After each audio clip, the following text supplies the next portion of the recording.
여러분의 얼굴 정보가 국가나 기업에 저장된다면 어떠실 것 같나요? 이번 사건은 출입국 과정에서 내국인과 외국인의 얼굴 정보를 국가가 수집하고 기업의 AI 학습 데이터 등으로 제공하는 것이 괜찮은지 헌법재판소가 판단한 사건입니다. 안녕하세요. 대전광역시에서 변호사로 활동 중인 유지은 변호사입니다. 오늘은 안면 데이터, 이상행동 데이터 수집 및 보관 등 위헌 확인 사건 2026년 2월 26일자 2021 헌마 1575, 2022 헌마 1068 이제 병합된 사건 요 결정을 한번 살펴보겠습니다. 청구인은 대한민국 국민 4명, 그리고 외국인 1명, 총 5명이고요. 피청구인은 법무부 장관, 인천공항 출입국 청장, 그리고 국회의장 이렇게 셋입니다. 이 사건은 언론에도 보도된 적이 있다고 하는 좀 유명한 그 안면 데이터 이런 데이터 개인정보 수집 관련한 사건이에요. 사실관계 살펴보겠습니다. 법무부는 과학기술정보통신부와 함께 인공지능 식별 추적 시스템의 고도화를 통한 출입국 심사 고도화에 기여하기 위한 목적으로 인공지능 식별 추적 시스템 구축 사업을 추진하면서 2019년 4월 30일경 과기부와 AI 식별 추적 시스템 상호 협력 협약을 체결하고 인공지능 식별 추적 시스템 구축 실행 계획안을 마련하였습니다. 이 사건 사업의 주요 과제 중 하나는 출입국 심사에 최적화된 인공지능을 기반으로 얼굴 인식 알고리즘 모델을 개발하는 것이었습니다. 피청구인 법무부 장관은 2020년 7월 23일 인천공항 출입국 외국인청의 보안 통제구역 안에 기업들이 외부와 차단된 환경에서 데이터 가공, 학습, 실증 작업을 수행할 수 있는 공간인 실증 랩을 개소하였습니다. 그리고 출입국 심사를 통하여 법무부 장관이 수집, 보유하고 있던 약 3억 2천만 건의 내 외국인의 얼굴 사진 중 인공지능 학습에 부적합한 데이터를 제외한 약 1억 7천만 건의 얼굴 사진을 국적, 성별, 출생 연도만 남기고 성명, 생년월일, 주민등록번호, 외국인 등록번호, 여권번호 등은 삭제하는 방식으로 비식별 처리를 하여 위 실증 랩 내 학습 서버로 전송하였고 이 사건 사업에 공모한 기업들이 이 사건 안면 데이터로 데이터 학습 등을 수행할 수 있도록 하였습니다. 이 사건 안면 데이터가 이와 같이 이전되었음이 2021년 10월 20일경 정보공개 청구를 통해 공개되어 사회적 논란이 확산되었고 이에 따라 2021년 11월경 이 사건 사업의 진행이 보류되었다가 21년 12월 말일 사업이 종료되었습니다. 이 사건 안면 데이터는 2022년 3월 2일 개인정보의 처리 목적을 달성하였음을 이유로 파기되었습니다. 이제 카메라 설치 비용이나 데이터를 수집하고 이러는 비용이 많이 감소되면서 전 세계적으로 안면 인식 기술을 활용해서 이제 개개인들의 정보를 동선이라던가 이런 걸 파악하는 그런 걸 정부가 하는 경우가 지금 많이 늘고 있어요. 영국 같은 경우에도 길가에 도로가에 CCTV 굉장히 많이 설치하고 있고 중국 같은 경우도 안면 데이터 다 수집해서 이제 누구인지 신원 특정이 굉장히 쉽도록 하고 있다. 이런 보도가 많이 나오고 있었죠. 이 당시 요렇게 지금 인천공항에서 이런 걸 하고 있는 걸 알고 많은 분들이 우려를 표시했던 것 같습니다. 그럼 이 사건 심판 청구에 대해서 보겠습니다. 지금 2건이 들어와 있는데요. 첫 번째 2021 헌마 1575 사건입니다. 청구인들은 법무부 장관이 출입국장과 출입국 심사대에서 청구인들의 안면 데이터를 수집하고 이를 보관한 행위와 그 데이터를 청구인들의 동의 없이 외부 기업에 위탁하여 처리하게 한 행위가 법률 유보 원칙 및 과잉금지 원칙에 위반되어 청구인들의 개인정보 자기 결정권 등을 침해한다고 주장하며 2021년 12월 24일경 이 사건 헌법소원 심판을 청구하였습니다. 네, 여기서 법률 유보 원칙 얘기가 나오는데요. 법률 유보 원칙은 국가가 이제 기본권을 제한하면서 뭐 의무를 부과한다던가 이럴 때 반드시 국회에서 제정한 법률의 근거가 있어야 한다는 원칙입니다. 우리나라를 비롯해서 많은 나라들이 지금 삼권 분립을 하고 있죠. 그래서 개개인의 이제 기본권이 그냥 제한이 되면 안 되고 반드시 국민들이 선출한 국회의원들이 만든 법률에 의해서만 그거에 근거해서만 공권력이 행사가 되어야 한다는 그런 원칙입니다. 이제 국가가 갖고 있는 공권력은 굉장히 큰 권력이거든요. 이게 그냥 무분별하게 행사가 될 경우에는 큰 문제가 발생하니까 대원칙으로 이런 걸 세워둔 것입니다. 두 번째 접수된 2022 헌마 1068 사건 보겠습니다.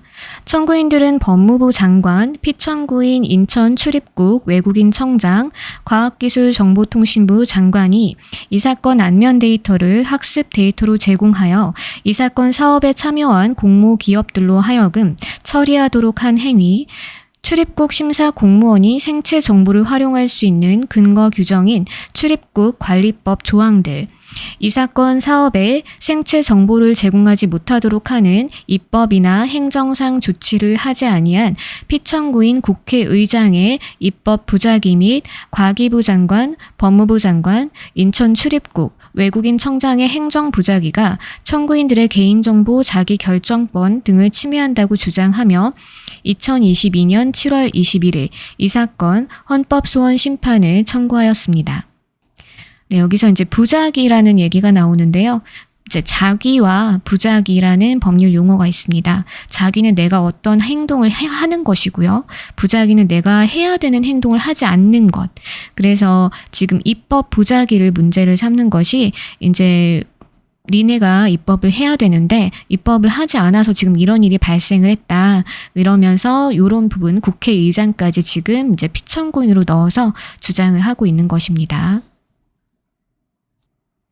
네, 그러면 심판 대상 보겠습니다.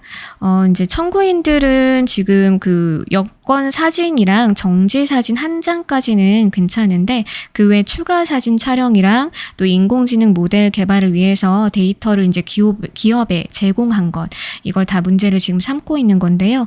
법무부 장관이 이제 일단은 국민과 외국인의 생체 정보를 수집할 수 있는 거는 이제 필요한 경우에 가능한 거거든요. 근데 이제 청구인들의 주장은 결국 출입국 심사의 목적에 비추어 과도한 개인정보 수집, 보관을 가능하게 함으로써 결과적으로 이 사건 사업을 위한 학습 데이터로 활용될 수 있게 했다. 이걸 지금 문제 삼는 거니까 요걸 주되게 이제 심판 대상으로 보겠다. 그러니까 기업에 이제 정보가 이전된 부분, 그걸 주된 심판 대상으로 보겠다는 것입니다. 한편 헌법재판소는 심판 청구서에 기재된 피청구인이나 청구 취지에 구애됨이 없이 청구인이 주장하는 침해된 기본권과 침해의 원인이 되는 공권력을 직권 조사하여 피청구인과 심판 대상을 확정할 수 있습니다. 그래서 지금 법무부 장관과 또 인천 출입국 외국인 청장 들이 피청구인으로 기재가 되어 있는데요. 기록에 의하면 인천공항 출입국 외국인청이 공모기업과 처리 업무 위탁 계약을 체결하고 처리 위탁 사실을 공개하지 아니하여 개인정보보호위원회로부터 과태료를 부과를 받았다고 해요. 그러니까 소관 그 보안 시설 내에 그리고 이제 실증 랩을 구축도 했잖아요. 이 부분 때문에 법무부 장관과 함께 인천공항 출입국 청장 이들을 이 사건 이제 피청구인에 포함시키기로 합니다. 그리고 과기부 장관은 제외를 하고요. 국회의장은 이제 입법 부작위를 이제 했는지에 대해서 심판 또 대상으로 삼기로 이제 합니다. 청구인들의 주장 보겠습니다. 첫 번째, 이 사건 이전 행위입니다. 이 사건 사업은 종료되었으나 2020년 사업 공모 안내서 및 인공지능 실증 랩 고도화 및 취득 관제 시스템 구축 용역 제한 요청서에서 사업 기간의 연장 가능성 또는 추가적인 용역 발주를 통해 인천공항을 이용하는 사람들의 안면 데이터 등을 수집할 계획이 있었던 것으로 보이는 바, 이 사건 이전 행위는 반복될 수 있다. 이 사건 이전 행위와 같이 공공기관이 보유한 생체 정보 등 개인 정보를 법률상 근거나 정보 주체의 동의 없이 알고리즘 학습 목적으로 활용할 수 있는지에 관한 헌법적 판단이 없었으므로 심판의 이익이 인정된다. 그러니까 이게 지금 이미 이제 개인 정보가 파기가 되고 사업도 종료를 했잖아요. 하지만 이 사건 이제 얼마든지 다시 반복될 수 있다고 주장을 하는 거예요. 이런 경우에는 심판의 이익이 인정이 된다고 볼 수 있지 않냐, 이 주장을 하는 겁니다. 다음 보겠습니다.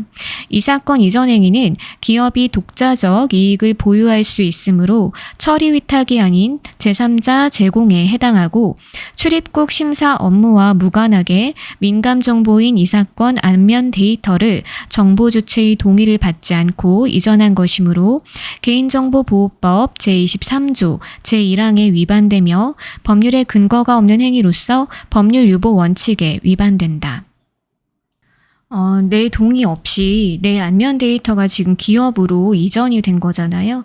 그러니까 이분들은 지금 기업이 이걸 독자적으로 이제 보유를 한다는 것 자체가 어떤 이익을 이제 향유하는 이런 문제로 보는 것입니다. 다음 보겠습니다. 이 사건 이전 행위는 국민 개개인의 얼굴을 실시간으로 추적할 수 있게 하여 사생활을 침해하고 민감 정보의 성격을 고려하여 경쟁력 있는 한 개 업체만 경쟁 입찰 방식으로 선정하고 접근 횟수를 최소화하였어야 하나 법무부 장관은 공모 방식으로 사업을 진행하여 17개나 되는 기업들에게 한 기업당 수천 회에 걸쳐 이 사건 안면 데이터에 접근을 허용하였다. 따라서 이 사건 이전 행위는 과잉금지 원칙에 반하여 청구인들의 개인정보 자기결정권, 인격권, 행복 추구권을 침해한다. 이제 과잉금지 원칙에서 중요한 것 중 하나가 침해의 최소성인데요. 지금 한 개 업체만 까다롭게 이제 골라서 선정을 하고 이래도 문제가 될 상황인데, 법무부 장관이 공모 방식으로 17개나 되는 기업들을 선정을 해가지고 수천 회에 걸쳐서 이제 이 기업마다 많은 그 안면 데이터의 접근을 허용했다는 거죠. 이 부분을 지금 문제 삼는 것입니다. 다음 입법 부작위에 대한 그 청구인들의 주장 보겠습니다. 국회의장은 입법을 통하여 이 사건 이전 행위와 같은 인공지능 알고리즘 학습 목적 생체 정보의 처리를 금지하거나 정보 주체의 보호 조치를 취하였어야 함에도 이를 이행하지 않았으므로 청구인들의 개인정보 자기결정권 등을 침해한다. 인공지능 알고리즘의 이제 학습 데이터를 수집하는 것의 문제인데, 이 부분은 앞으로도 계속 많은 논란이 있을 것으로 예상되는 분야입니다. 네, 그러면은 다음 헌법재판소 판단 보겠습니다. 헌법재판소가 본안으로 넘어가기 전에 이제 많은 요건들을 보고서 이게 충족이 안 되면 각하 결정을 하는데요. 그 중에 하나가 권리보호 이익의 소멸 여부입니다. 헌법소원은 국민의 기본권 침해를 구제하는 제도이므로 헌법소원 심판 청구가 적법하려면 심판 청구 당시는 물론 결정 당시에도 권리보호 이익이 있어야 한다. 이 사건 안면 데이터를 학습 데이터로 활용하는 사업은 2021년 12월 31일 종료되었고, 안면 데이터들도 2022년 3월 2일 파기되었으므로 이 사건 이전 행위를 다투는 심판 청구가 인용된다고 하더라도 청구인들의 권리 구제에는 도움이 되지 않는다. 그러니까 권리보호 이익이 이제 소멸했다, 이렇게 보는 것입니다. 예외적으로 심판의 이익이 있다, 이렇게 보고 이제 본안으로 넘어가 주는 경우가 있거든요. 여기에 해당되는지도 한번 보겠습니다. 헌법 소원 제도는 개인의 주관적 권리 구제뿐만 아니라 헌법 질서를 보장하는 기능도 가지고 있으므로 헌법 소원 심판 청구가 청구인들의 주관적 권리 구제에는 도움이 되지 않는다 하더라도 그러한 침해 행위가 앞으로도 반복될 위험이 있거나 당의 분쟁의 해결이 헌법 질서의 수호, 유지를 위하여 기묘한 사항이어서 헌법적으로 그 해명이 중대한 의미를 지니고 있는 경우에는 심판 청구의 이익을 인정할 수 있으므로 이 사건 이전 행위에 대한 심판 청구에 위와 같이 예외적으로 심판의 이익이 인정될 수 있는지 본다. 기본권 침해 행위가 다 종료가 돼서 이제 그런 상태가 완전히 끝난 경우에는 원칙적으로 권리보호 이익이 이제 없는 건데 예외적으로 그런 상황이 향후에 반복될 가능성이 있거나 아니면 헌법 질서의 수호 유지를 위해서 매우 기묘한 사항인 경우에는 이제 심판의 이익이 인정된다고 보고 본안으로 판단을 할 수 있다. 이런 것입니다. 이 사건 사업은 언론 보도와 시민사회의 문제 제기로 사회적 논란이 확산되는 과정에서 중단된 후 이미 종료되었고 법무부 장관 역시 의견서와 사실조회 회신을 통하여 동일하거나 유사한 형태의 사업을 재개할 계획이 없음을 밝히고 있다. 이러한 사정에 비추어 볼 때 현재까지 드러난 사정만으로는 이 사건 이전 행위와 규범적으로 동일하게 평가할 수 있는 행위가 장래에도 구체적으로 반복될 위험성이 있다고 단정하기 어렵다. 네, 그래서 장래에 반복될 위험성은 일단 없다고 보는 거고요. 다음으로 출입국 관리법은 그 출입국 심사 요건과 절차 뭐 이런 거를 이제 생체 정보 수집, 활용 등에 대해서도 다 규정을 하고 있고 개인정보보호법도 이제 개인정보의 종류, 뭐 수집, 이용 요건, 목적의 사용의 제한 이런 것들에 대해서 다 규정을 하고 있기 때문에 이 법률들의 해석과 적용을 통해서 이 사건도 판단할 문제라는 거죠. 이 사건의 이전 행위라는 거는 특정 법률 조항 자체의 문제가 아니라 이 해당 법률들을 근거로 해서 개별적이고 구체적인 그 상황에서 이루어진 거니까 이게 반복적으로 이루어지기도 힘들고 일반적으로 통상적으로 이제 이루어지는 그런 일이라고 보기도 어렵다는 거예요. 매우 구체적인 이 당의 사건에 대해서만 이제 이루어지는 일이기 때문에 헌법적 해명의 필요성이 긴절하다고 보기도 어렵다. 이렇게 해가지고 결국에는 예외적인 심판의 이익이 인정될 수 없다고 헌법재판소는 판단을 했습니다. 네, 그리고 이제 마지막으로 입법 부작위에 대한 판단 보겠습니다. 진정 입법 부작위가 헌법 소원 심판의 대상이 되려면 헌법에서 기본권 보장을 위해 법률에 명시적으로 입법 위임을 하였음에도 불구하고 입법자가 이를 이행하지 않고 있는 경우 또는 헌법 해석상 특정인의 기본권을 보호하기 위한 국가의 입법 의무가 발생하였음이 명백함에도 불구하고 입법자가 아무런 입법 조치를 취하지 않고 있는 경우이어야 한다. 네, 그래서 지금 부진정 입법 부작위 그리고 진정 입법 부작위 이렇게 두 가지가 있는데요. 진정 입법 부작위는 헌법상 입법 의무가 있는데 국회가 이제 아예 법을 전혀 만들지 않는 경우를 얘기합니다. 그리고 부진정 입법 부작위는 법이 만들어졌지만 내용이 미흡한 거예요. 뭐가 빠졌거나 뭐 제대로 규정이 안 된 이런 불완전한 상태일 때를 얘기하는데 지금 이 사건 청구인들은 피청구인 국회의장이 청구인들의 안면 이미지 정보 등 생체 정보 및 개인 정보를 인공지능 알고리즘 학습 목적으로 처리하는 것을 금지하는 입법을 하지 아니한 입법 부작위가 위헌이라고 주장하고 있는 사건입니다. 개인정보보호법은 이미 개인정보의 처리 요건, 절차, 그리고 처리가 금지되는 경우 등에 대해서 규정을 하고 있는데 청구인들 주장은 인공지능 알고리즘 학습 목적으로 이 사건 안면 데이터와 같은 개인정보를 이용하지 못하게 금지하는 구체적 규정이 존재하지 않는다. 이게 위헌이다 라고 하는 거거든요. 근데 헌법재판소에서는 진정입법 부작위에 대한 심판 청구라고 보면서도 이와 같은 규정을 제정할 자기 의무가 헌법 명문으로 규정되어 있지 않고 헌법 해석상으로도 그 입법 의무가 도출된다고 보기는 어렵다고 보았습니다. 그러니까 입법 부작위도 헌법 소원 대상이 되는 공권력의 불행사에 해당하지는 않는다고 해서 결과적으로 이들의 청구에 대해서 지금 본안으로 들어가긴 어렵다. 이런 결론이 난 것 같아요.